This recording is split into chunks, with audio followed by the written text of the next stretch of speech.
Bueno, vamos a dar inicio. Bienvenidos todos. Antes que nada, quiero reiterar que ninguna de las opiniones aquí expresadas refleja necesariamente la opinión de la Asociación Mexicana de la Industria Fotovoltaica, el World Wildlife Fund, las Naciones Unidas o de la Organización Iniciativa Climática de México. Bueno, todos ya conocen la historia.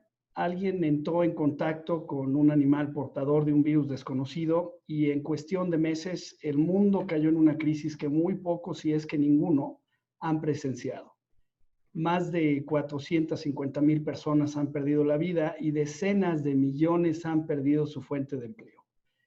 Los gobiernos han comprometido en todo el mundo casi 12 trillones de dólares para evitar el colapso económico, y muchos trillones más se gastarán en lo que pareciera ser una lenta y letárgica recuperación. Una de las preguntas hoy es, ¿qué forma tomará esta recuperación? Los gobiernos del mundo hoy se preguntan cuál es la mejor manera de conciliar crecimiento económico y sustentabilidad. Invertir en la descarbonización de una economía no solo es la manera de evitar una catástrofe climática, sino de lograr un camino próspero hacia adelante. Les habla su servidor Leonardo Velasco, presidente de la Asociación Mexicana de la Industria Fotovoltaica, y el día de hoy tenemos el honor de presentarles tres grandes líderes que juegan un rol central en la ruta hacia la descarbonización y la sustentabilidad de nuestro país. Permítanme presentarles a Luli Pesqueira. Le damos la bienvenida a Luli Pesqueira, especialista en la implementación de esquemas de colaboración entre el sector privado y organizaciones no gubernamentales para lograr la transformación de mercados. En su actual posición como coordinadora para clima y energía del World Wildlife Fund, es responsable de la iniciativa REN-MX, la cual facilita el acceso a energías renovables para grandes usuarios del sector empresarial mexicano. Ahí les muestro la página web para que puedan enterarse un poco más de su proyecto. Luli cuenta con una maestría y doctorado en desarrollo sostenible de la Universidad de Utrecht en los Países Bajos y una licenciatura en comunicación por la Universidad Iberoamericana en la Ciudad de México. Muchas gracias por acompañarnos, Luli. Bienvenida. Gracias, buenas tardes. A continuación, continuamos con Dolores Barrientos Alemán, quien es representante en México del Programa de las Naciones Unidas para el Medio Ambiente.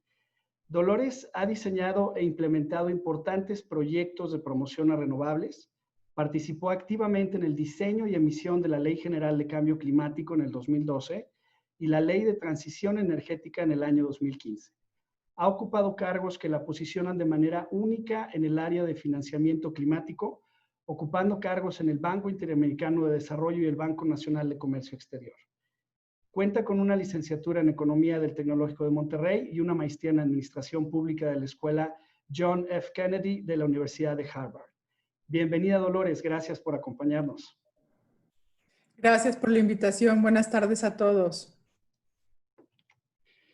Por último, nos acompaña Daniel Chacón Anaya, director de Energía de Iniciativa Climática de México, organización no gubernamental que promueve una economía de bajo carbono para mitigar el cambio climático en México. Daniel desarrolla y proporciona insumos técnicos y de política pública para promover la descarbonización del sector energético. Ha fungido como coordinador de asesores en Conagua, ha sido director general de materiales y actividades riesgosas de Semarnat y director general de auditorías ambientales de la Profepa. Daniel es ingeniero químico con maestrías en ingeniería ambiental y en gestión pública, ambas por el TEC de Monterrey. Bienvenido, Daniel.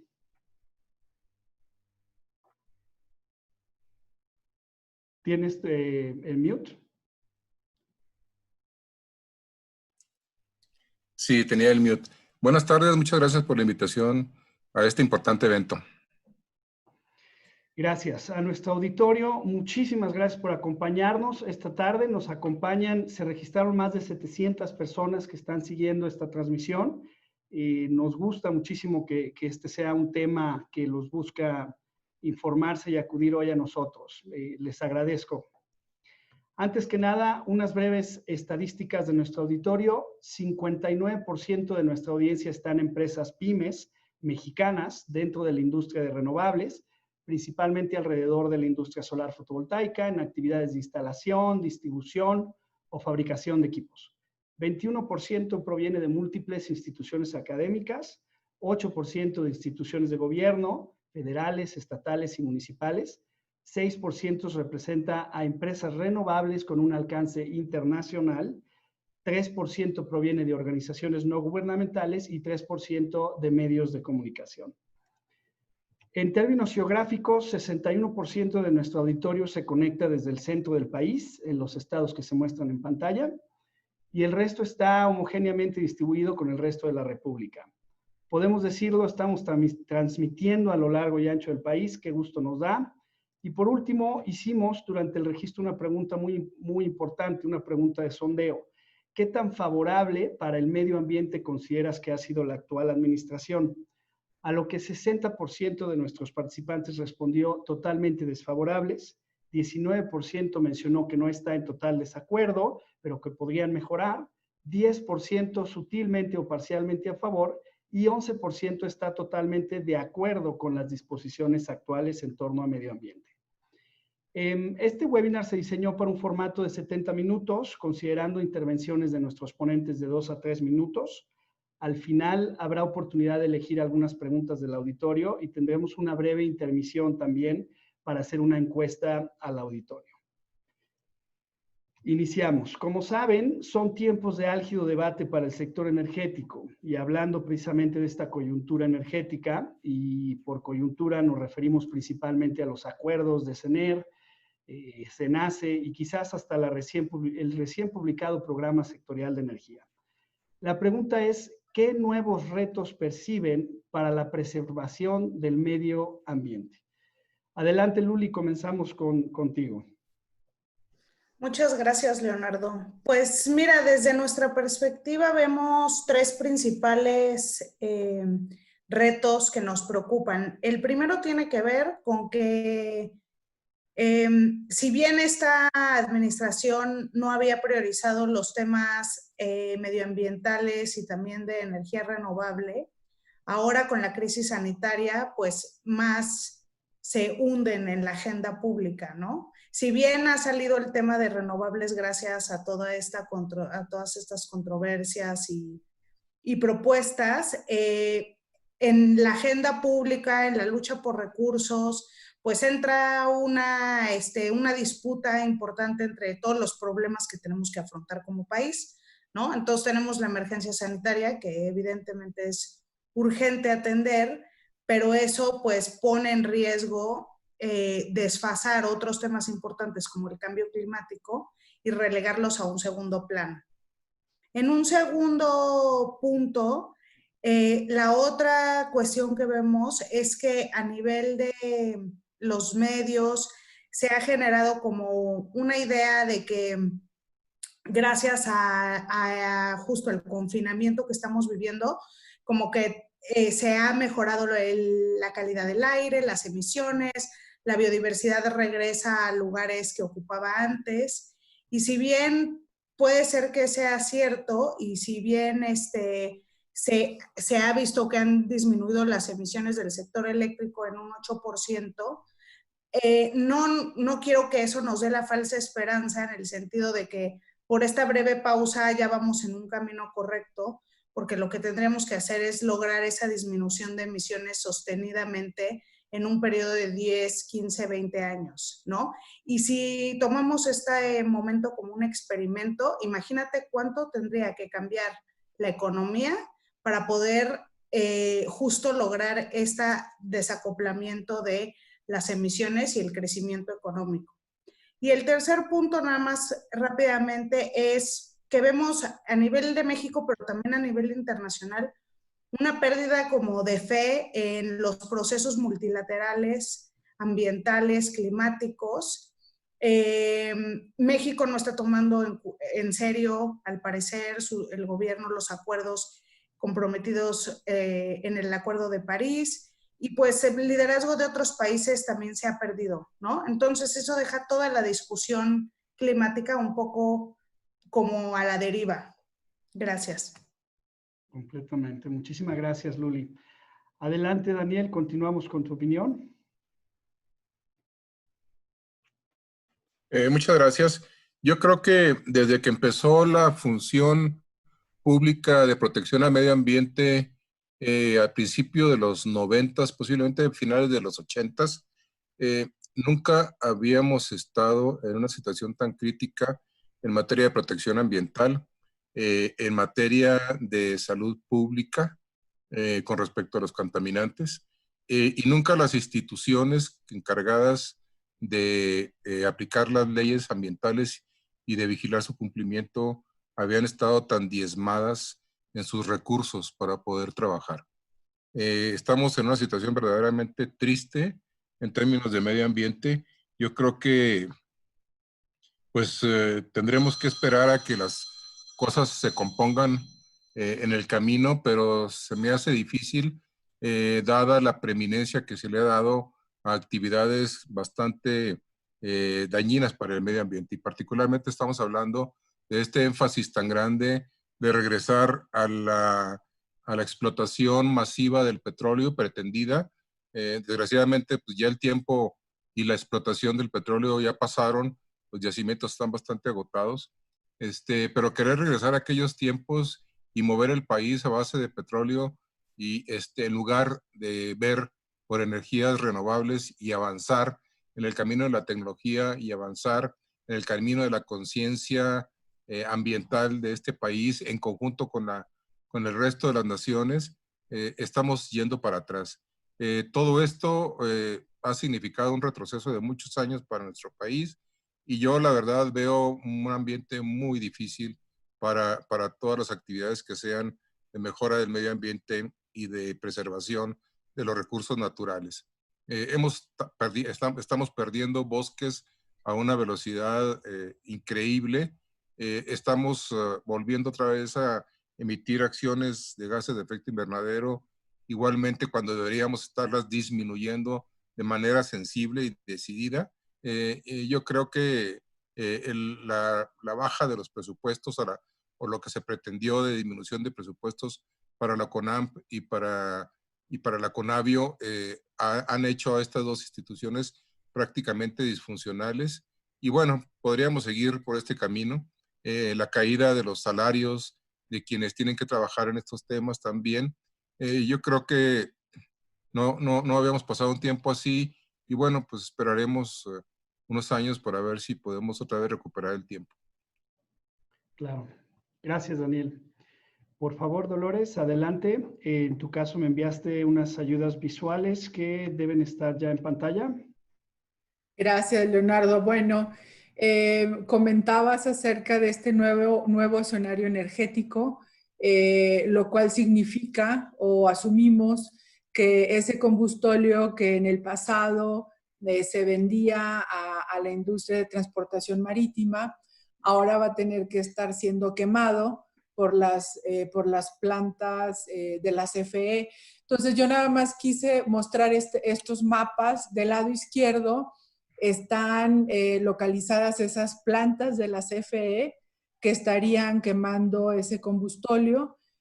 Preocupa que ya veníamos de niveles de contaminación atmosférica muy altas en la mayor parte de las ciudades de México, no solamente las ciudades grandes como Ciudad de México, Monterrey y Guadalajara, pero también ciudades medianas que precisamente están cerca o cercanas de estas plantas, ya sea de las plantas de Pemex o de las plantas de la CFE. Entonces, del lado derecho, por ejemplo, ven un acumulativo de cuáles son esas zonas de alta contaminación, precisamente en azufre. En el color azul ven por la quema de combustóleo. Y bueno, pueden ver esas cuencas que están pues en el centro del país, por Tula, el norte de Veracruz también es un foco muy fuerte, Manzanillo, y bueno, ciudades tan pequeñas como La Paz también tienen este problema. Entonces, nosotros vemos que este cambio de política energética lo que va a hacer es exacerbar un problema que ya teníamos como país, que es la contaminación del aire. es un problema global. Más del 90% de la población mundial vivimos en ciudades con contaminación del aire, ¿no? Y en México no es la excepción, pero bueno, esto todavía viene a agravar este problema. Si nos pasamos a la siguiente gráfica, por favor.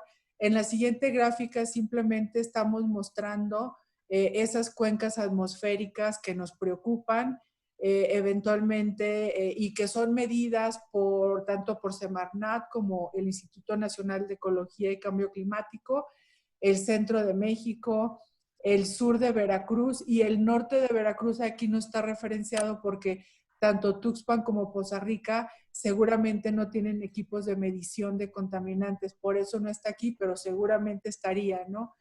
Monterrey, que pues es un problema de muchos años y que esperemos que próximos gobiernos y la sociedad civil lo puedan mejorar. Entonces, vean, está la cuenca de Salamanca, la cuenca de Tula, está Monterrey, está la cuenca de Coatzacoalcos, en fin, o sea, está totalmente relacionado a los lugares donde están estas plantas de refinería y estas plantas de la CFE.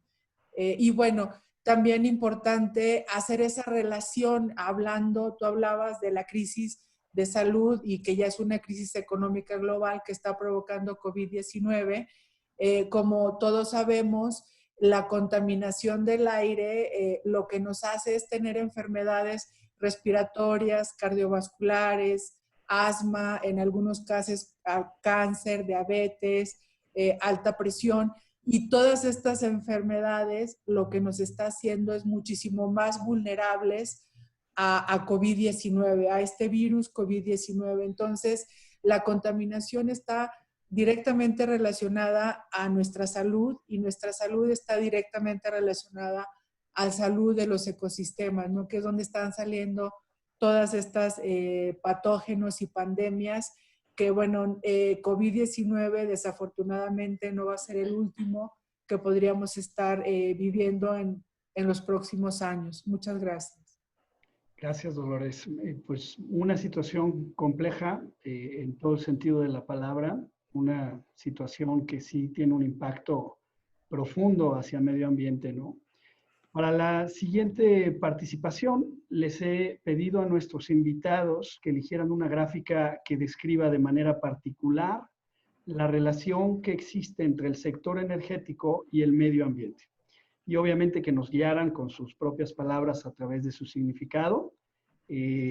Dolores, en este caso, inicias tú nuevamente. Adelante. Gracias. Bueno, yo quise ejemplificar esto porque como Luli comentaba, son muchas las noticias que hemos tenido estos últimos meses de confinamiento diciendo que el planeta respira, que la naturaleza vuelve a ciudades porque estamos nosotros pues confinados en nuestras casas. Realmente esto es totalmente temporal, necesitamos reforzar nuestras acciones en cuanto a la emergencia climática. Y bueno, aún y a pesar de este confinamiento y esta baja tal vez en emisiones de transporte, principalmente a nivel global, el 4 de junio se publica esta gráfica en donde nos dice que ya esa acumulación de gases de efecto invernadero que estamos haciendo a la atmósfera y que pues no pueden salir de ahí, o sea, es un efecto acumulativo por todos estos años desde que estamos quemando carbón y petróleo. Ya llegamos el 4 de junio a una concentración de 416 partes por millón. ¿Qué significa? Significa que estamos muy, muy cerca a llegar a los 450 partes por millón. Y 450 partes por millón acumulada en la atmósfera significa que podríamos estar llegando ya a ese incremento de temperatura promedio global de 2% o entre 1.5 y 2%, perdón, 2 grados de incremento. Y ese es el punto de inflexión en donde ya como seres humanos ya no vamos a poder tener la vida que conocemos ahora. Si nosotros pensábamos que COVID ha sido una gran crisis y catástrofe humana, de salud, social y económica, pues esto lo que nos espera a los 450 partes por millón, más o menos sería cercano a 10 veces más potente lo que estamos viviendo ahora en COVID. Algunos expertos han calculado que el costo económico de llegar a ese incremento de temperatura estaría siendo alrededor de 7 veces el Producto Interno Bruto. Entonces, es algo que no nos podemos imaginar. Y bueno, en los cálculos que los climatólogos tienen respecto a cuántos días nos faltarían si seguimos emitiendo los gases, pues a la misma tendencia que lo hemos estado haciendo los últimos años, nos faltarían solamente 3,600 días, es decir, nos faltaría un poquito menos de 10 años. Y todo esto nos lleva entonces a muchos cálculos que han hecho otros climatólogos en el pasado y en el pasado reciente, que nos dice que la década del 2030 va a ser una década o de una gran oportunidad si actuamos desde ahora, o de una gran decadencia si no actuamos, y entonces vamos a estar en la lista de las especies en peligro de extinción, entrecomillado este comentario, ¿no? Entonces, esa es la magnitud de la crisis climática que eventualmente muchas cosas políticas, económicas, noticias del día al día nos van desviando de esta gran atención y esta gran amenaza que tenemos como humanidad. Muchas gracias. Gracias a ti, Dolores. Daniel, presento la diapositiva en pantalla. Adelante. Gracias, Leonardo. Se ve un poquito confusa, pero déjenme explicarle. Miren, en el eje horizontal tenemos los años de aquí al 2100, y en el eje vertical tenemos millones de toneladas de CO2 equivalentes por año emitidas en México. Y esta particularmente son las millones de toneladas de CO2 emitidas por el sector eléctrico. Podemos ver una línea ascendente un poquito zigzagueante de color moradito, que empieza en 2020, un poquito antes, en valores cercanos a 100 millones de toneladas de CO2 equivalentes al año, y sigue ascendiendo hasta un punto en el 2050. Ahí vemos en ese punto una leyenda que dice Prodecen y estrategia en el de 162 millones de toneladas. Es decir, nuestra política energética es ascendente en la emisión de CO2, y si seguimos con los comportamientos actuales, llegaremos a estar emitiendo 162 millones de toneladas. Eso era con la reforma energética. Eso era con la intención de llegar a un 24% en un 35% en 2024, y tener una emisión total de CO2 en el sector eléctrico de 139 millones de toneladas en el 2030. Con las pretendidas nuevas disposiciones de parte de CENER y del SENACE para quemar combustóleo en las plantas y ponerles barreras infranqueables a las energías renovables, estaríamos teniendo esa curva todavía más tendiente hacia arriba. Ahora bien, podemos ver ahí con unos cuadritos en verde, en el 2024 aparece un cuadrito que dice LTE 35% y más o menos 130 millones de toneladas. Eso es lo que teóricamente, de acuerdo con el mandato de la Ley de Transición Energética, debemos tener y debemos llegar en energías limpias en el 2024, teniendo en cuenta la realización de las subastas como venían siendo programadas. Y pues todos sabrán, todos recordaremos que las subastas se cancelaron. En 2018 no hubo ninguna subasta, 2019 tampoco, y ahora en el 2020 tampoco, porque ya el tiempo se acabó para la convocatoria.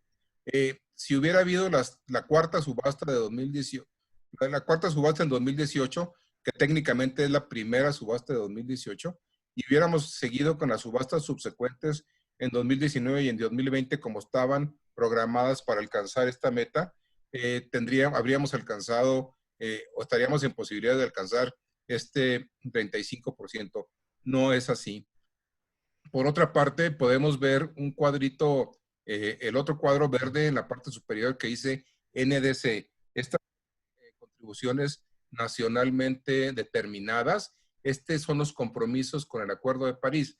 A veces se confunde y se piensa que en el 2024 y el 35% corresponden a París. No, esos son metas internas que están en la Ley de Transición Energética y en la Ley de Cambio Climático. Los NDCs de 139 millones de toneladas en 2030 es lo que comprometimos en París.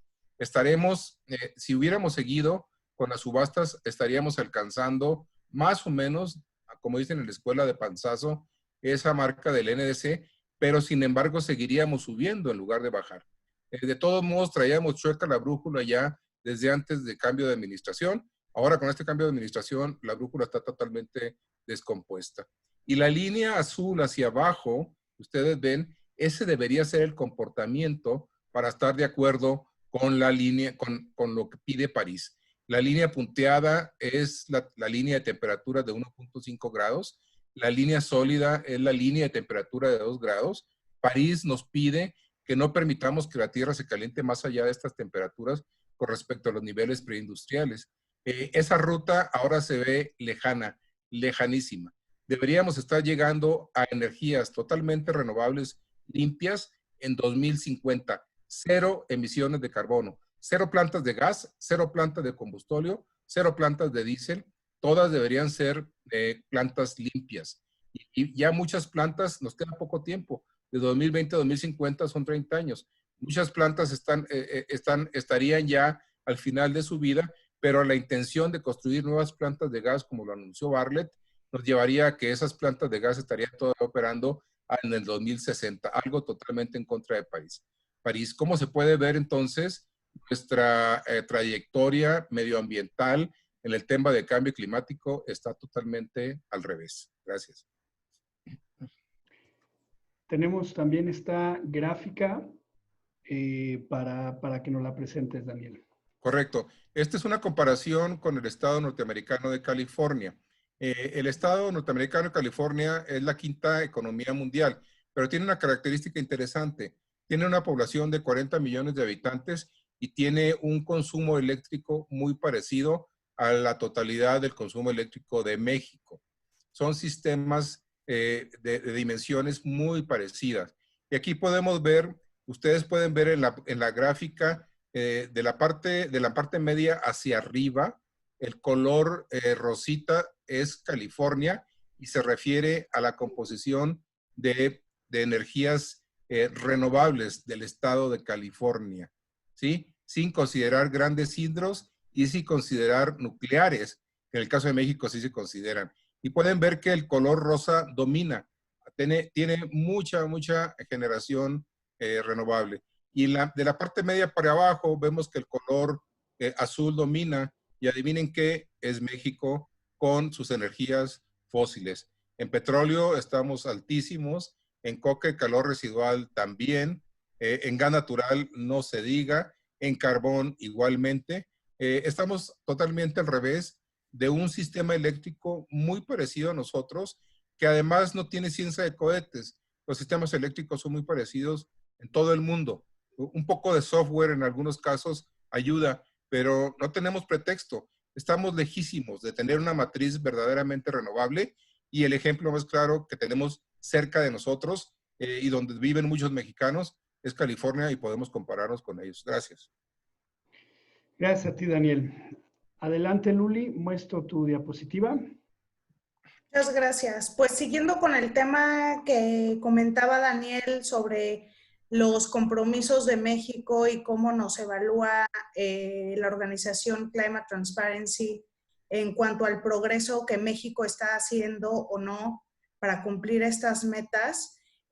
Algunas cosas que quiero resaltar ahorita es, siguiendo con lo que ya habían mencionado, uno, pues la baja participación de renovables en México, que como decía Daniel, había tenido o estaba teniendo un empuje importante gracias a las subastas eléctricas y a la liberalización del mercado, y más o menos nos ponían una trayectoria pues mínimo de aumento de renovables, ¿no? Si ven aquí en la esquina superior derecha, cómo calificaban esta tendencia entre 2013 y 2018, era con un dedo hacia arriba porque íbamos en aumento de 12%, ¿no? Ahorita, con estos 3 años perdidos que mencionaba Daniel, pues ya estamos en dedo para abajo, ¿no? Y eso hace también que justamente nos alejemos y nos alejemos de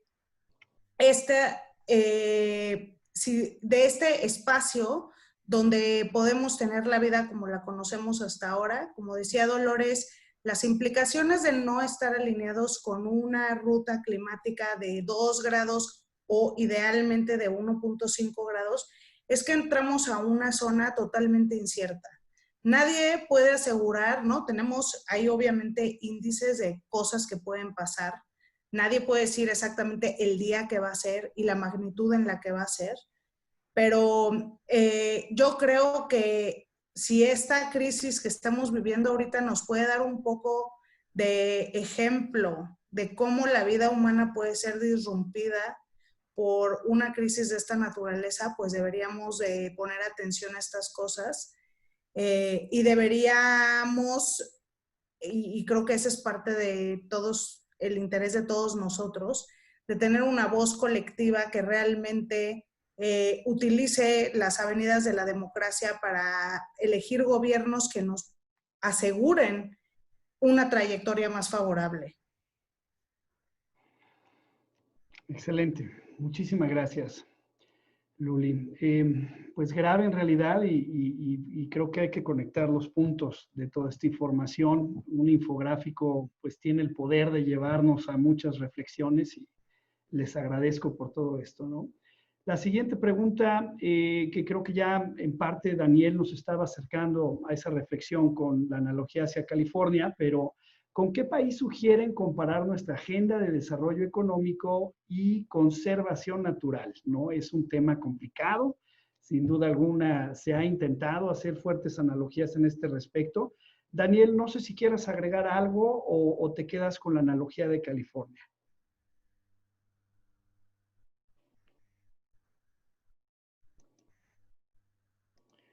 Perdón, ¿estás en mute? Me parece que estás en mute. Perdón. Sí, esta evolución de California de pasar de una matriz energética relativamente sucia a principios del nuevo siglo, del 2000, en 20 años y posiblemente menos, porque empezaron a agarrar vuelo y probablemente en 2008, 2009 ya estaban bastante encarrilados. Lograron desarrollar esta penetración de energías renovables y de eficiencia energética en 12 años más o menos. Pasaron de tener probablemente un 7% de energías renovables a tener ahora 35% de energías renovables en apenas 12 años. Y ahora California tiene metas muy agresivas, metas que pretenden llegar, por ejemplo, en 2030 ellos quieren lograr 60% de energías renovables. En 2030. Nosotros estamos tratando de arrastrarnos por el piso para llegar al 35% de energías limpias a las que hay que descontarles la energía nuclear y las grandes hidros para poder ser comparables con California. California quiere llegar al 2030 con 60% de energías limpias sin considerar nuclear ni grandes hidros. De hecho, la nuclear va de salida, la última planta la van a cerrar en 2025. Entonces, y luego además de llegar a 60% en 2030, quieren llegar a 0 emisiones en el sector eléctrico en 2045. Es decir, casi 10 años antes de que por el incremento de temperatura se requiera llegar. Eso se llama ambición y se llama inteligencia, porque además estas energías, las nuevas energías, son más baratas, bajan el costo de la red, no producen emisiones y no producen gases tóxicos que enferman a la gente. Gracias, Daniel. Gracias, Daniel. Adelante, Luli, por favor. Pues colgándome un poco del ejemplo de California y complementando todo lo que dijo Daniel, otra de las cosas que me parece interesante resaltar de ese estado y de otros países, o sea, como el mecanismo o parte de los mecanismos que están implementando, obviamente una serie de políticas públicas que conducen a que esa ambición sea una realidad, a generar un terreno de juego parejo donde se favorezcan las inversiones, el papel de los emprendedores, de la tecnología, de la innovación. Pero otra cosa importante es también que todo eso permite dar a los consumidores de energía opciones, ¿no? Yo creo que eso es algo que el gobierno aquí en México está amenazando con eliminar o con reconfigurar, y es algo muy importante. Nosotros como consumidores, seamos una persona en una vivienda residencial, en una pyme o en una gran empresa, inclusive los mismos municipios, ¿no? Los mismos estados, o sea, hablando del caso de California, deberían, o en muchos lugares, ya tienen esa opción para configurar sus matrices eléctricas o su suministro eléctrico según sus preferencias. Hay un mercado en el que tú eliges y tú eliges la fuente la que quieras, inclusive si quieres que sea generada en tu estado o no, si eso es importante para ti, si estás dispuesto a pagar más o menos por X o Y atributos, que puedas elegir una fuente renovable inclusive de tu proveedor de electricidad, ¿no? Todo ese menú de opciones existe en California y en muchos otros países. Y aquí en México íbamos también en ese camino, ¿no? Abriendo esas opciones, permitiéndole a la gente tener acceso más fácil, más económico para tener paneles solares en sus casas, en sus negocios. Y ahora parece que también como que el nombre del juego es poner trabas, ¿no? Entonces, ¿qué incentivos tenemos para aprender algo nuevo, explorar un mercado, hacer una contratación? Todo eso, si en vez de facilitarnos el acceso a esa tecnología y a esas posibilidades, nos lo complican. Y vuelvo a lo mismo, tanto para una familia, ¿no? Como para una empresa. Gracias. Gracias, Luli. El poder de la decisión, ¿no? Y de mercado a final de cuentas. Dolores, nos enviaste unas diapositivas de apoyo. Presento la primera en pantalla. Gracias, Leonardo. No, básicamente, y hablando del tema de energías renovables, en el PENUMA, hace unos días lanzamos este estudio que lo hicimos con la Escuela de Frankfurt y con Bloomberg, y básicamente es un recuento de cómo van las inversiones a nivel global en energías renovables, ¿no? Entonces, bueno, pues si tú me preguntas con qué país México podría ser como, ¿qué país podría ser la referencia para nosotros como México? Bueno, todos estos países que están invirtiendo en renovables y en tecnologías cada vez más eficientes, ¿no? El caso de China, el mismo Estados Unidos, y no solamente el repunto de las renovables se está dando en California, se está dando prácticamente en la mayoría de los estados, con una tendencia fuerte en la administración de Obama, con los incentivos que el gobierno de Obama estableció.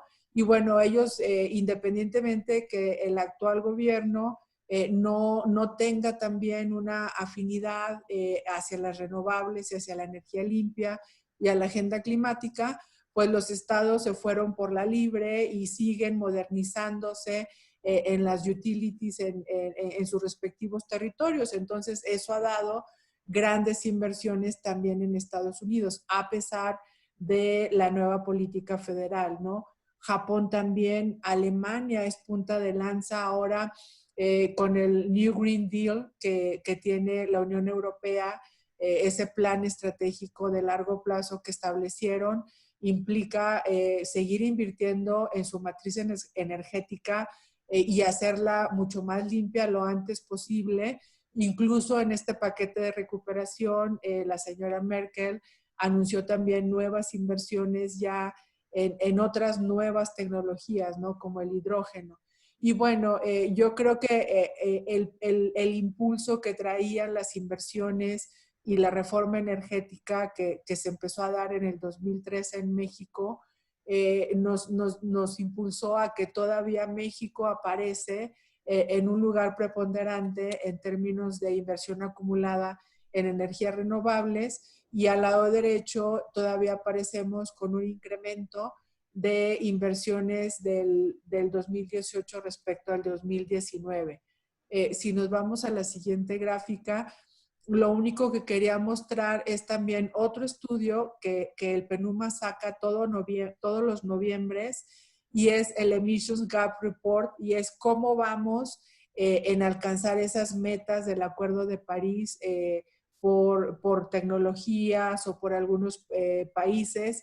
Y bueno, lo que yo quería aquí mostrar, hablando de energía solar fotovoltaica, por ejemplo, que es la asociación que tú representas, es cómo, por ejemplo, en este periodo de 2010 a 2018, todas las energías renovables han caído, el precio de esas energías han caído sustancialmente. Y un ejemplo es, por ejemplo, la solar fotovoltaica, ¿no? Que ha caído 77% su costo, ¿no? El otro gran ejemplo es también la solar a gran escala, en concentrado a menos 46, y luego ya viene la eólica, tanto en terreno como offshore, que estaría entre menos 20 y menos 35%. Entonces, en la siguiente gráfica se muestran precisamente esos países que están tomando ventaja, por ejemplo, en este caso específico, de los precios tan bajos de la energía solar fotovoltaica, ¿no? Vemos cómo en las inversiones que se han dado en el último año, el acumulado en gigawatts, por ejemplo, en China fueron 30 gigawatts de solar fotovoltaica, en Estados Unidos fueron 13, en India casi 10, en Japón 7, y entonces vean cómo países como Vietnam, como Australia, Ucrania, Corea, la misma Alemania, todos estos países siguen aprovechando el gran beneficio de una energía renovable que es cada vez más barata y que le da una competitividad a los consumidores y también a las empresas muy fuerte, ¿no? Entonces, darle la espalda a algo que es real y a esta tendencia que no se puede parar. Yo siempre he dicho, y te lo digo, que pues, estoy trabajando en renovables desde hace más de 15 años, y siempre digo, desde hace 15 años, cuando la CFE empezó a poner las primeras turbinas en el istmo de Tehuantepec, las puso porque eran rentables.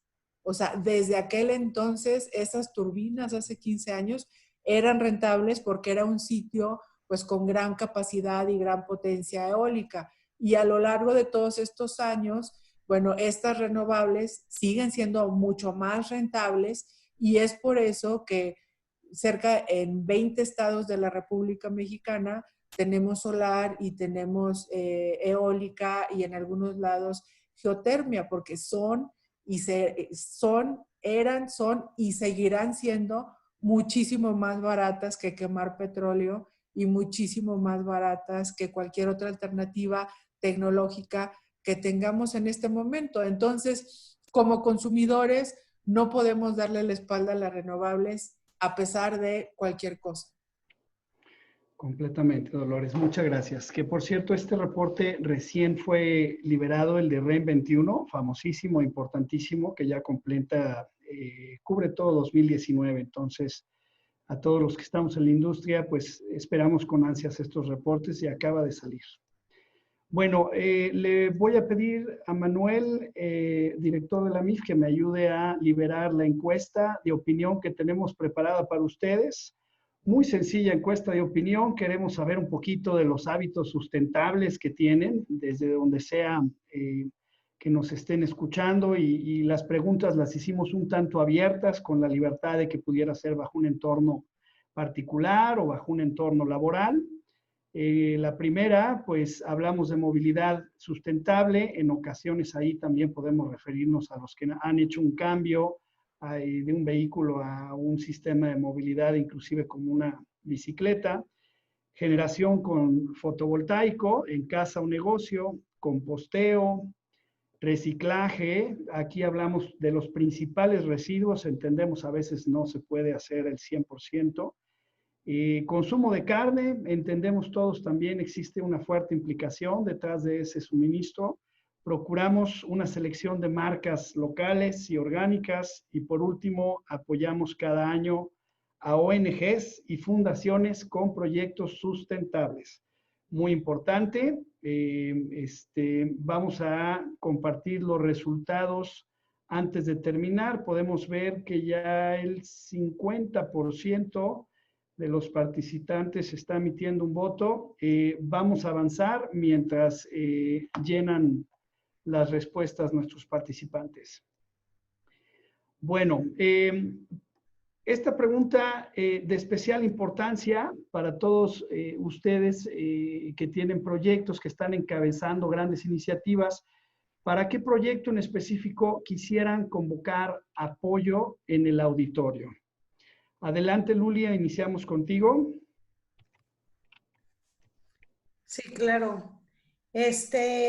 Bueno, nosotros en WWF justo tenemos una iniciativa llamada RENMEX, como decías al principio, que busca facilitar el acceso a energía renovable para grandes usuarios de energía, para que tengan justamente acceso a estas opciones en el mercado de las que yo hablaba, ¿no? Que sepan que existe un mercado liberalizado donde pueden comprar a la CFE como a otro tipo de empresas privadas, obteniendo una negociación favorable y de acuerdo a la electricidad que demandan, a su curva de consumo, a las características y ubicación geográfica de su empresa. Entonces, nosotros pues hemos trabajado ya con alrededor de más de 20 empresas que ya compran energía renovable o están pensando hacerlo, justamente para intercambiar aprendizajes entre ellos, ¿no? Entonces, la idea aquí es que como esto es un mercado nuevo que tiene una serie de reglas diferentes, digamos, a las que existían antes, pues nuestro trabajo es facilitar esas conexiones entre los usuarios de energía para que puedan comparar opciones y que más fácil puedan acceder a estas energías. Y también quiero comentar el caso de India, aprovecho porque esta iniciativa en México es parte también de iniciativas similares que WWF impulsa en India, en Vietnam, en Estados Unidos, en Australia, en China, donde es más o menos factible acceder a la energía renovable y donde cada país tiene sus propias barreras, ¿no? Aquí nosotros habíamos identificado que las barreras eran sobre todo de conocimiento y técnicas para estas empresas y ahora pues vemos que también hay ciertas barreras políticas, ¿no? Por mencionar el caso de la India, que tiene sus complejidades también, tienen también unas metas ambiciosas para lograr el 40% de la capacidad instalada en el 2030 y están en camino a cumplirlos. Y esto ha sido gracias al rol activo que está jugando el gobierno en promover la adopción de energía renovable con incentivos, políticas favorables, mecanismos de mercado, conectando actores, ¿no? O sea, quiero resaltar aquí cómo sí una decisión proactiva del gobierno a favor de las renovables sin importar necesariamente quién lo genere, ¿no? Porque ahorita estaba leyendo los comentarios y aquí la cuestión no es que CFE no genere electricidad. CFE puede tener la participación que quiera del mercado. Lo que nosotros estamos argumentando es que sea generada a partir de fuentes limpias, ¿no? Y CFE puede ser tan competitiva y puede ofrecer a los consumidores tantas opciones como se pongan creativos para hacerlo. En India, por ejemplo, cada estado tiene su política y su marco regulatorio independiente. Imagínense la complejidad que eso tiene para un usuario si pensamos en alguna empresa que tenga 3 plantas distribuidas, ¿no? En norte, sur, este del país. Tiene una complejidad adicional de la que tiene México, que nosotros por lo menos tenemos un sistema casi totalmente interconectado. Y aún así, gracias a ese rol activo del sector privado que está eligiendo las opciones renovables y que está aprovechando estas condiciones favorables del gobierno, pues estamos viendo el despliegue más alto. Y solo como una nota adicional, algo que encontramos en India, que también encontramos en México, es que si ven en las gráficas inferiores, hay muchas compañías, o sea, hay un mayor número de compañías que está comprando energía renovable sin importar sus metas de sustentabilidad, de compra de energía renovable o de eficiencia energética o de reducción de emisiones. O sea, nada más es para demostrar que el caso de negocio está hecho, ¿no? Porque justamente por lo que explicaba Dolores, el costo de las energías renovables ha caído impresionantemente, ya son más baratas que las energías fósiles, y entonces, independientemente de las preocupaciones ambientales que puedan tener una empresa o un municipio o un estado, ¿no? Económicamente hace sentido simplemente elegir las energías renovables y eso habla por su propio peso, ¿no? Gracias. Completamente, Luli, muchas gracias. En este momento le voy a pedir a Daniel y a Dolores, que trabajan juntos o indirectamente en este proyecto, nos platiquen de C-Solar. C-Solar se originó como un proyecto llamado Fatherhead, que empezó hace ya algunos años y cuyo objetivo fundamental es utilizar un fondo de garantía para bajar el riesgo de préstamos comerciales a pymes que instalen techos solares. Este proyecto va acompañado de también un proceso de aprobación de proveedores que fue requerido por NAFIN y por los bancos para poder admitir proyectos. Ellos querían una lista de proveedores confiables y nosotros hicimos un proceso de selección. Hasta ahorita el proyecto está terminado, tiene una página que la pueden ver ahí en su pantalla y la pueden consultar. Ahora se llama C-Solar y esta página nos da toda la información que necesitemos y tenemos al menos 7 bancos inscritos en este proceso y también tenemos ya 13 proveedores certificados. Y aquí les he dado la palabra a Dolores porque ella fue una de las creadoras de esta idea y que ahora ya es una realidad. Lo que necesitamos es clientes y por ahí les pedimos a ustedes, a los que están como desarrolladores, que busquen clientes que sean clientes bancarios para poder acceder a este crédito con garantía líquida en AFIN. Dolores, por favor. Gracias, Daniel. Bueno, sí, este es un proyecto que yo creo que ICM y Penuma queremos mucho. Nos tocó mucho tiempo diseñarlo. Tuvimos todo el apoyo de la Secretaría de Energía y del Fondo de Transición Energética. Hicimos una solicitud de recursos a ese fondo para poder utilizar esos recursos casi en su totalidad para formar esta garantía de crédito, de riesgo crediticio. Y básicamente este proyecto lo que busca es impulsar que las pequeñas y medianas empresas y las microempresas también puedan, si tienen la capacidad de tener un techo, puedan tener sus paneles solares, ¿no? Yo creo que algunas de las barreras, además de la del conocimiento y la tecnológica, como ya comentaba Luli, en este caso de cómo podemos seguir expandiendo el uso de energías renovables de una manera en nuestras casas o nuestras pymes es tener ese conocimiento de que son más baratas. Y luego de que son más baratas, ¿cómo hacerle, no? Porque hay veces que en nuestras casas, cada 2 años cambiamos nuestros celulares, que cada celular te puede andar costando 20,000 pesos. Entonces, imagínate si es una familia de 5 personas, pues ya es una inversión altísima, ¿no? En simplemente cambiar un celular. ¿Y cómo podemos hacer que estos consumidores mexicanos puedan tener más información y hacer decisiones mucho más inteligentes, ¿no? Porque a lo mejor en lugar de cambiar 5 celulares cada 2 años, pueden poner paneles solares en su casa que les van a durar 20 años y que les van a generar ahorros sustanciales cada año, ¿no? Entonces, esto se enfocó precisamente para pymes por el mandato del Fondo de Transición Energética. Y bueno, todos estos recursos están en una garantía nacional financiera. También se hizo un proceso que fue también algo tardado, en donde Nacional Financiera, a través de sus procesos, pudo dar de alta a los principales bancos comerciales que hay en México para que esos bancos puedan acceder a esta garantía.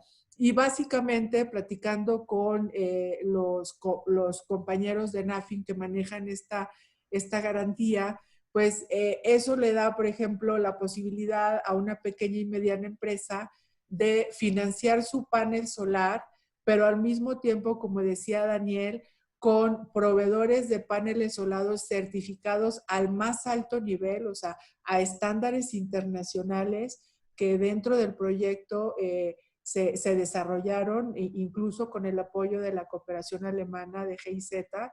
Entonces, estos proveedores, si ustedes entran a la página, yo podría decir que son los mejor calificados que hay en el mercado. Y bueno, nos falta por calificar algunos más, pero estos ya están totalmente certificados. Y la garantía lo que hace a las pymes es que si no era sujeta de crédito, va a poder ser sujeto de crédito, porque la garantía precisamente la va a respaldar a la pyme en su compra, y ofrece un financiamiento de alrededor de 7 años.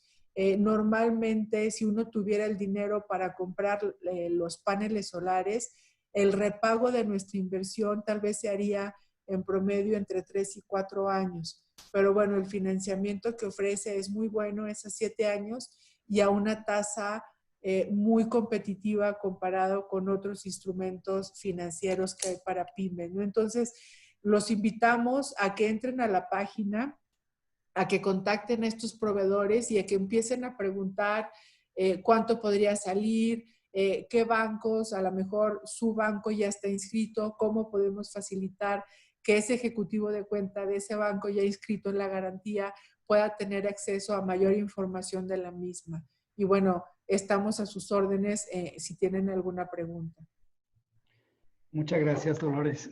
Pues los buenos proyectos, las buenas ideas hay que difundirlas, tarea de todos en nuestro auditorio, y les vamos a agradecer mucho eso. Estamos en nuestra última pregunta de esta tarde-noche. ¿Cuál es su visión a futuro para nuestro país? Daniel, por favor.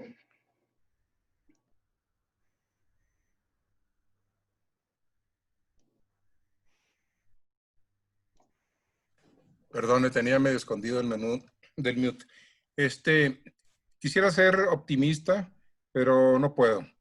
Sin embargo, en el sector de la pequeña, de los pequeños generadores, en la parte de generación distribuida, creo que las cosas están relativamente tranquilas, aunque hay algunos intentos de control de parte particularmente de CFE y que fueron evidenciados en el acuerdo de la CENER de política pública, donde decían que pues había que analizar si los techos solares podían conectarse en el circuito de distribución o no. La realidad es que existe muchísima capacidad en México para un circuito de distribución. Números gruesos nos dirían que hay 11,000 circuitos en el país y cada circuito tiene una capacidad de alojar energía solar del orden de 30 megas por circuito. estamos hablando entonces de 33,000 megas de capacidad en país, que es más que suficiente para conectar prácticamente todos los techos solares, todos los techos de casas del país.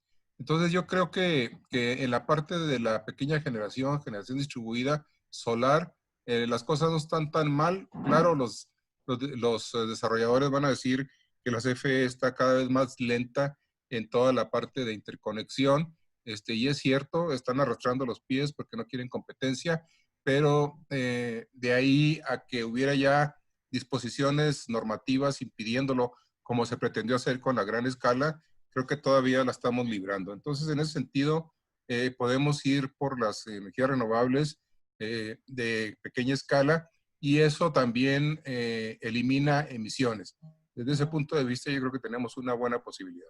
Otra cosa que también inspira y emociona es que el Poder Judicial se ha mantenido independiente de las decisiones arbitrarias del Poder Ejecutivo, y en ese sentido está concediendo amparos a las empresas que buscaron este recurso legal en contra de las disposiciones del SENACE y en contra de las disposiciones de la CENER.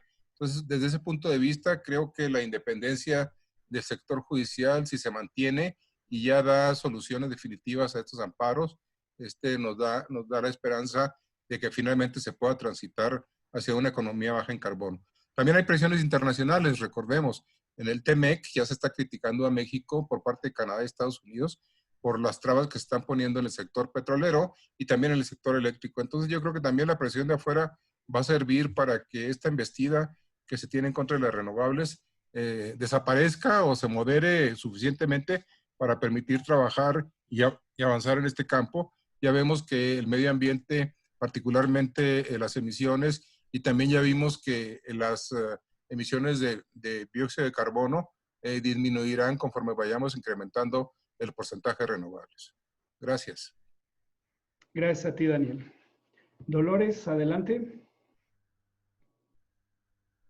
Sí, bueno, yo creo que muchos de nosotros, los que estamos en el panel y los que nos están escuchando, en su mayoría, hemos estado trabajando por muchos años, por más de una década, podría decirlo, en este camino hacia una economía más competitiva, pero al mismo tiempo una economía más sostenible, ¿no? Y como hace algunos días, el 5 de junio, el Día Mundial del Medio Ambiente, me preguntaban qué opina la ONU de esta situación totalmente extraordinaria, ¿no? Porque no habíamos visto un caso en el planeta en donde hubiera frontalmente, ¿no? Una guerra contra las renovables. Lo que nosotros comentábamos es que en la ONU y en mi programa en particular vamos a seguir apoyando las energías renovables como lo hemos venido apoyando muchos años atrás, porque estamos seguros que es la solución a esta gran crisis climática que cada vez más se acerca, es mucho más cercana, ¿no? Yo, la verdad, tengo toda la confianza que el gobierno de México pues recapitule en estas posiciones. Yo creo que tenemos una gran capacidad técnica en el gobierno de México como para reconsiderar este tipo de situaciones, pero también estoy segura que a nivel estatal ya hay muchos gobiernos estatales que están promoviendo las renovables en sus territorios. A nivel corporativo o de grupos de empresas que pueden tener a lo mejor un mini sistema, un circuito, ya lo están haciendo. Y recordarles que México es demasiado grande y tenemos muchísima gente bien competitiva. El sector industrial de México es el más competitivo que hay en América Latina y el Caribe, eso sin duda. Y entonces en el sector privado es donde podemos ver que se van a dar estas soluciones. Y como yo les decía, ya las renovables no necesitan subsidios, allá son totalmente económicamente viables, son súper baratas, lo único que necesitan es que no les pongan piedras en el camino, ¿no?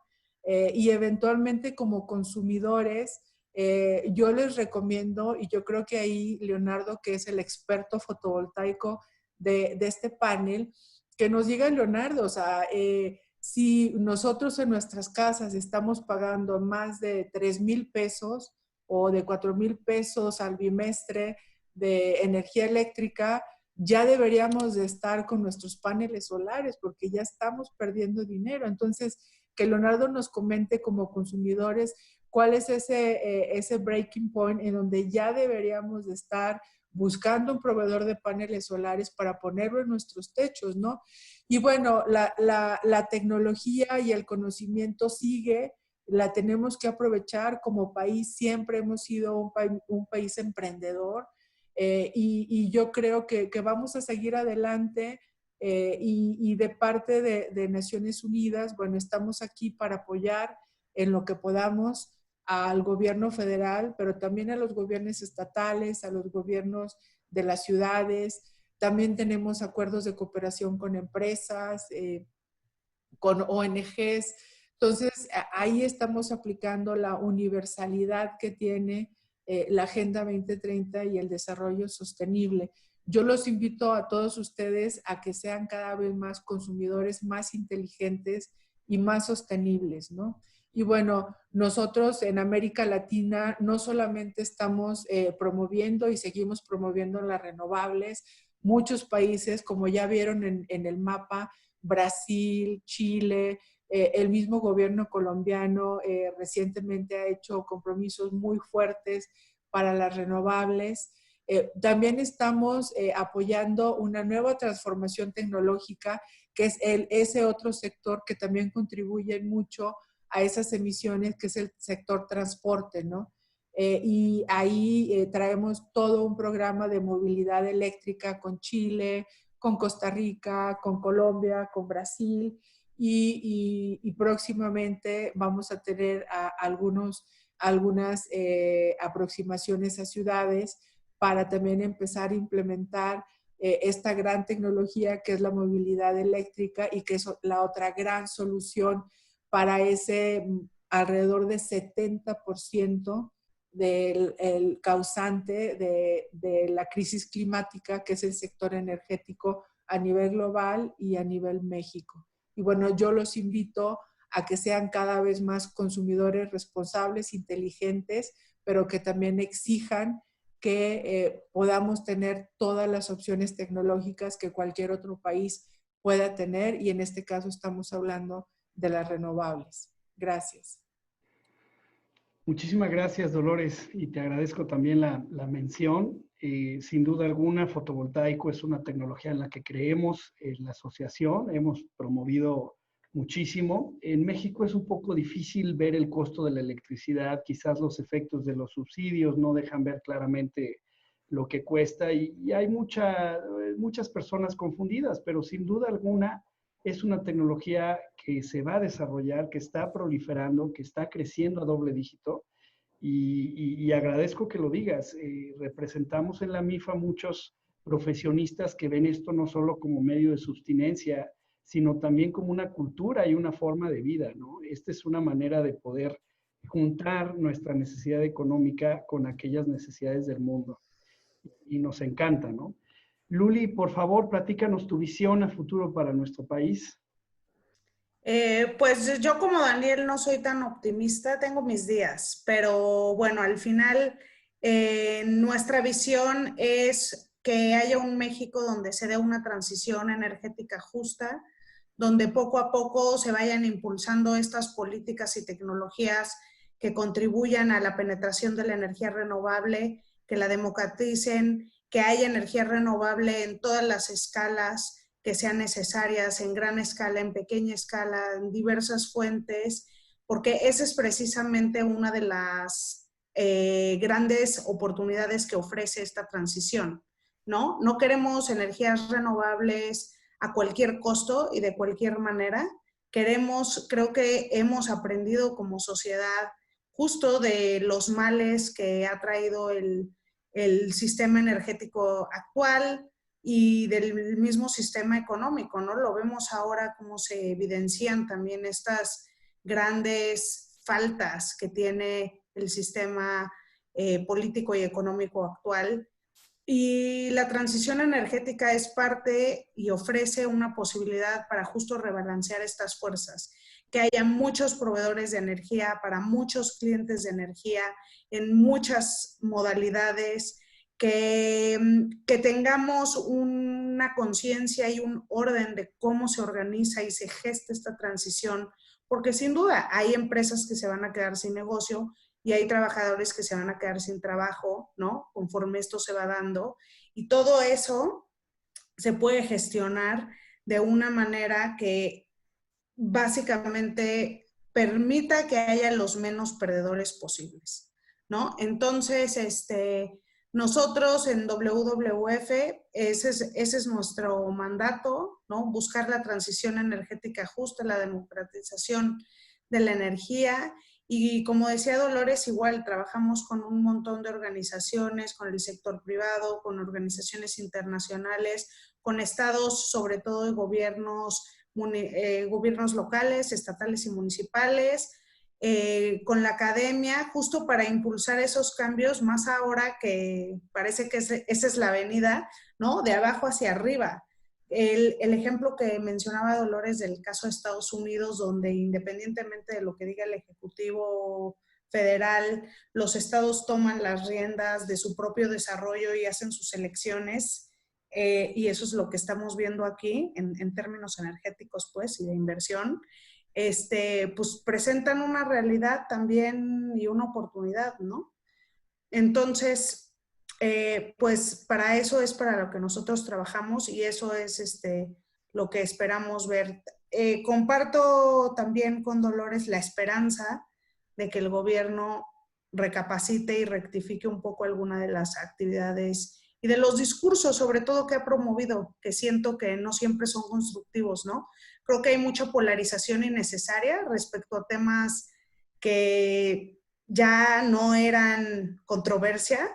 Creo que la evidencia científica está allá afuera de cómo es posible operar con renovables, de sus costos, de la seguridad energética, etcétera, y como que vuelven a poner en la agenda política temas que ya estaban zanjados y eso no es constructivo, ¿no? O sea, tenemos que dedicar demasiado tiempo a aclarar cosas que ya habían sido aclaradas en vez de estar pensando en el futuro. Gracias. Muchas gracias a ti, Luri. Y en efecto, o nos ponemos de acuerdo o eventualmente la catástrofe se va a encargar a todos alinearnos en una dirección. Y ojalá no vaya a ser muy tarde. Llegamos al término de nuestras preguntas. En este momento lo que quiero hacer es pedirles a ustedes, ponentes, que revisen las preguntas que está haciendo nuestro auditorio y elijan una cada uno de ustedes para responderla. Mientras hacen eso, yo voy a compartir los resultados de nuestra encuesta. Muy interesante. La respuesta más concurrida fue reciclo una parte importante de mis desechos. Muy interesante. El 64% de nuestro auditorio eligió esa respuesta. En segundo término, procuramos una selección de marcas con distintivos locales y sustentables. Una preferencia que eligió el 63% de los participantes. Posteriormente, con un 54%, he reducido mi consumo de carne, ¿no? Ya se practica el Meatless Monday y cuenta, cuando menos un día a la semana podemos prescindir de los cárnicos, ¿no? Posteriormente, el 31% eligió composteo la mayoría de mis residuos orgánicos. En un 27% empatados, manejo un vehículo híbrido eléctrico o mi estrategia de movilidad es sustentable, genero electricidad con módulos fotovoltaicos en casa o en el trabajo, y por último, apoyamos cada año a ONGs o fundaciones con proyectos sustentables, un 28%. Potencialmente esta última quiero enfatizar, hay que involucrarnos. Las páginas de cada uno de los proyectos y de las organizaciones que representan Luli, Dolores y Daniel están en un principio, son proyectos que ya conocen y yo creo que ahí no importa si somos de izquierda, de derecha, de arriba, de abajo, lo que opinemos, esta es nuestra línea de defensa, ¿no? Entonces hay que apoyarlos. Luli, no sé si quieras iniciar, escoger alguna de las preguntas del auditorio.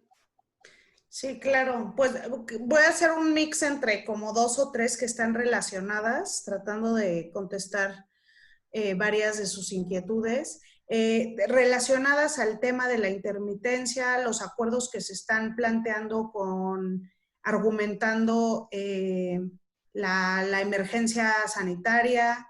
Y básicamente yo he hablado con muchos expertos últimamente de diversas canchas y también sobre todo legales, ¿no? Para entender un poco qué alcance tienen estos, lo que propone el gobierno y también los amparos que se han presentado.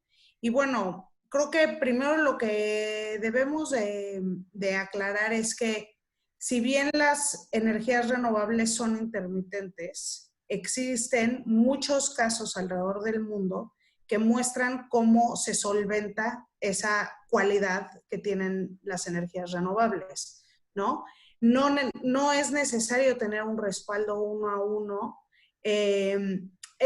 Son cuestiones también que la tecnología ya permite administrar mucho más eficientemente y que justamente nos pone nos debería de poner en esa dirección en el sentido de entrarle a la tecnología, administrar la demanda, a poder, ya estos sistemas digitales flexibles permiten que los usuarios se conecten e interconecten a la red muy rápidamente, igual que las centrales, ¿no? Entonces, si tú tienes una variación o tienes una curva más alta o paran las renovables, puedes meter otra energía para suplirla, ¿no? Entonces, creo que la tecnología ofrece ya las soluciones al tema de la intermitencia. Por otro lado, esto que se está argumentando también de que por las variaciones a la demanda ha habido alteraciones en la confiabilidad, pues tenemos que entender que la confiabilidad de un sistema eléctrico depende de muchas cosas. Variaciones en la demanda siempre hay, nada más es cuestión de ver las estaciones, ¿no? No solo por cuestiones climáticas, sino por cuestiones de consumo, siempre a lo largo del año y en diversos países más o menos, dependiendo de sus ciclos económicos y la temperatura del ambiente. Hay mayor o menor demanda y los sistemas eléctricos están preparados precisamente para compensar estas demandas. Entonces, lo que hemos nosotros visto es que la caída en la demanda de estos 3 meses que pasaron no ha sido mucho más mayor, ni siquiera tanto como una variación normal de las que hay a lo largo del año. Ese es el primer punto. Segundo punto, otros factores que afectan a la demanda tienen que ver con la infraestructura la confiabilidad, que afectan a la confiabilidad de la energía, tiene que ver con la infraestructura del sistema eléctrico. En realidad, en México, el eslabón más débil, ¿no? En términos de confiabilidad, es nuestra infraestructura eléctrica que está sobrepasada, que está en muchos casos es vieja, que no tiene el mantenimiento correcto y que necesita inversiones importantes, y eso todo el mundo lo ha señalado, y que también es un tema que se está desatendiendo, porque con renovables o sin renovables, o sea, la realidad es que podemos empezar a ver apagones más frecuentemente por cuestiones de las líneas de distribución y transmisión, ¿no? Entonces, yo creo que es haber sacado esos acuerdos con los argumentos de la pandemia, pues fue un poco como una jugada chueca, porque no son los argumentos correctos, ¿no? O sea, creo que se vale el diálogo, se vale hablar de qué tipo de energía queremos, cómo queremos que entren las renovables al mercado, con qué condiciones, qué deben de pagar, si los contratos legados deben de pagar más por su tarifa, por sus cargos de transmisión. Todas esas preguntas son válidas. La cuestión aquí es la forma en abordar esos temas, ¿no? Entonces, creo que México tiene las instituciones y los grupos para tener diálogos y unos procesos mucho más ordenados donde se puedan contrastar todas estas visiones y donde se pueda enmendar la política, si así se desea, porque se puede hacer eso, pero la cuestión es seguir el camino correcto y no hacer cosas que provoquen justamente esto que decía Dolores, que es un enfrentamiento frontal que no se ha visto en ningún otro país del mundo contra este sector. Gracias. Gracias a ti, Luli. Dolores, adelante. Sí, bueno, yo voy a tomar también, voy a mezclar dos preguntas. En una nos dicen que si se podría cumplir el Acuerdo de París. Yo creo que el Acuerdo de París es una gran meta multilateral y en ese sentido, pues todos los países del planeta deberían de estar trabajando en torno a precisamente cumplir con esos compromisos nacionales de reducción de emisiones. Muy importante este año, de acuerdo al Acuerdo de París, este año, porque cada 5 años así se estableció, los países tienen que llegar con metas cada vez más ambiciosas, ¿no? Entonces, este sería la primera vez, desde el 2015 se firma el acuerdo y se dieron las primeras metas o compromisos nacionales o NDCs. Estos NDCs pues eran los primeros y eventualmente si sacábamos los cálculos pues llegaríamos fácilmente como a los 3 o 4 grados centígrados si hubiéramos nada más considerado los NDCs del 2015. Ahora en esta primera revisión 2020 esperamos que las ambiciones de reducción de emisiones de todos los países sean todavía más altas para que eventualmente el cálculo que tengamos se vaya acercando a los 2 grados. Y bueno, ¿qué podemos hacer nosotros como individuos para precisamente promover esta transición energética? Pues básicamente es tratar de ver y de evaluar si podemos ya ser consumidores y poner nuestros paneles solares. En el tema de transporte también, o sea, cómo podemos promover que haya mayores sistemas de transporte corporativo, cómo podemos tal vez bajar nuestra huella de carbono de alguna manera, analizar el tema de consumo energético en nuestras empresas y en nuestras casas para ver qué mejoras podemos hacer en eficiencia energética. El tema del transporte híbrido y eléctrico, ya el híbrido es una realidad y el eléctrico pues todavía tiene costos adicionales a las otras alternativas, pero yo creo que la humanidad con todos estos grandes retos que tenemos, seguimos constantemente desarrollando nuevas tecnologías, investigando más. Entonces yo sí soy muy positiva y creo que el ser humano, su conocimiento, su capacidad de organización y su capacidad de llegar a acuerdos multilaterales sí nos podría dar la solución para poder cumplir de alguna manera el Acuerdo de París y no llegar a esa crisis climática que es un camino de no retorno. Muchas gracias, Dolores. Daniel, adelante, ¿encontraste algunas preguntas para responder? Varias.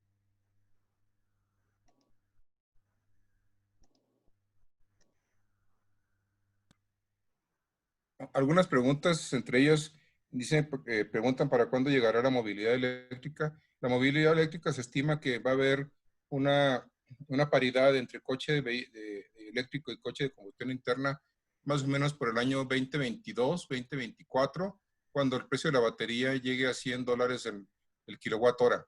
Bueno, déjenme decirles que a hoy, en el 2020, el precio de la batería ya está en $85 el kilowatt hora. Es decir, muy pronto llegará la paridad entre un vehículo eléctrico y uno de gasolina. Y si ustedes están construyendo alguna refinería, pues mejor párenle porque ya no va a haber clientes. Esa es una.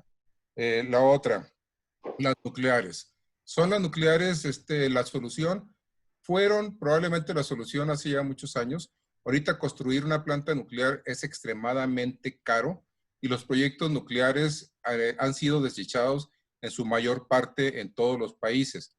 En Francia se tiene una larga flotilla de plantas nucleares que se construyeron en los 80s para sustituir el petróleo que Francia no tenía por el embargo petrolero de los árabes. Pero ahora construir una nuclear con los costos tan altos y con los tiempos tan largos de ejecución y teniendo como alternativa las energías renovables, no tiene ningún sentido, absolutamente. Que si CFE debería ser el que generara 60%, bueno, CFE dejó de generar desde los 90s porque no tenía dinero y sigue igual, sigue sin tener dinero. Entonces, la generación por eso se quedó dentro de una actividad de mercado abierto. Y estábamos yendo muy bien con las inversiones privadas en energías renovables, porque a CFE lo que le queda son puras plantas viejas. Ni siquiera las plantas de gas que ahorita están funcionando son de CFE, son de privados que se construyeron precisamente porque CFE no tuvo el dinero suficiente para construirlas desde los 90s. Entonces, pedirle a CFE a estas alturas, con los recortes presupuestales, que construya plantas renovables, pues es como pedirle peras al olmo. No hay manera. Los amparos van muy bien, estamos muy contentos con eso, están resolviendo favorablemente. Y los certificados de energías limpias todavía sigue suspendida la medida que pretendió darle certificados a las plantas viejas. Los certificados eran para propiciar nuevas inversiones en energías renovables. Las plantas viejas ya estaban construidas, no necesitaban certificados, ya estaban funcionando. Los certificados es para que la gente le entrara a las renovables. Y los certificados son instrumentos de mercado. Es decir, si se necesitan, tienen buen precio. Si poco a poco ya no se necesitan, el precio baja y finalmente desaparecen. Son flexibles. Y eso sería más o menos para contestar. La intermitencia no es problema. La intermitencia es un reto, ciertamente, pero cuando estemos con una penetración muy alta, los países que han avanzado muchísimo en penetración, déjenme recordarles que Dinamarca tiene días de 120% de generación renovable, han resuelto los problemas, son problemas técnicos, son problemas ingenieriles, tienen solución. El problema con los acuerdos que sacaron y tratando de culpar a las renovables de esta mala palabra intermitencia, eran puros pretextos, definitivamente. Gracias, Daniel, formidable. Pues unos breves anuncios para cerrar esta noche. Los queremos reiterar esta invitación a la exposición líder en México, Solar Power México, con nuestros partners. Va a ser del 18 al 20 de noviembre y es una labor importante el pensar en esa época toda la reactivación y todas las ideas que se deben de compartir. Ahí estaremos y los esperamos. También hacer el anuncio la próxima semana, todos los jueves a las 5:30 de la tarde, tendremos el webinar Almacenamiento de Energía, Tipos y Aplicaciones. El jueves 25 de junio, están muy invitados. Y por último, les dejamos nuestra información de contacto en la MIF de su servidor y también el director Manuel Gómez Herrera. Estamos a sus órdenes. Quiero agradecer de una manera muy especial a los ponentes esta tarde-noche. La verdad, sus palabras son una lumbrera dentro de todo esto que estamos viviendo y sin duda toca hacer un contrapeso fuerte ante las opiniones y la adversidad, ¿no?, de lo que estamos viviendo. Los gobiernos subnacionales, las ONGs, las fundaciones están siendo una gran lumbrera dentro de toda esta situación que estamos viviendo. Entonces, estamos muy agradecidos con ustedes, todo nuestro auditorio también. Les agradezco mucho su participación y espero estemos en contacto. Muchísimas gracias. Con esto terminamos el webinar de esta noche. Gracias a todos. Gracias por la invitación. Gracias a MIF y gracias al auditorio. Gracias, hasta luego.